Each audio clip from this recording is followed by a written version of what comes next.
We have another story in the Telegraph now, Nick. No one's great surprise. Prevent might have been better named avoid by the sound of it. Yeah, and we've talked about this before, but it seems like prevent aren't preventing enough, and in some cases they're actively abetting, which we'll get onto. But yes, it's right-wing terror.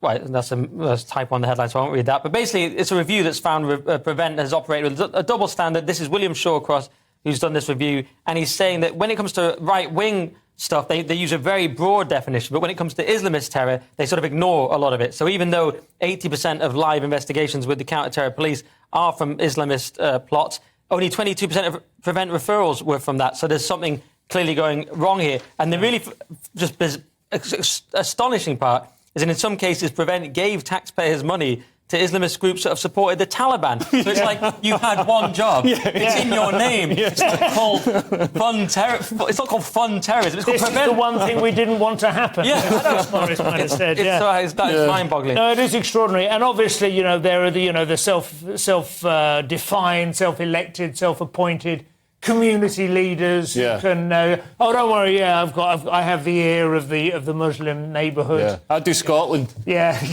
I'm the spokesman for Scotland. They also, though, have, it's the usual thing, as it was with the grooming gangs, fear of Islamophobia. You have to recognise and applaud, to some extent, Islam's PR over the last 20 or 30 years. It's been extraordinarily successful. Well, the Macpherson report that basically told all public institutions, you've got to be so careful of racism. Racism, the worst thing you can possibly do, really, did that. But it'd be interesting to see how public opinion to immigration would change if the police if they stopped thwarting terror attacks, Islamist terror attacks. At the moment they're putting so much effort, so much money into stopping them, but we've sort of invited people from cultures that don't necessarily love Western liberal democracy. People have come here and now we've got this problem with Islamist terror. Well, the sort of public opinion is still OK because we're doing all this work to suppress the actual terror. They're not seeing exactly how risky it is. But the long-term hope, of course, is that they're just won over by consumerism, because obviously we don't have any sort of really very powerful alternative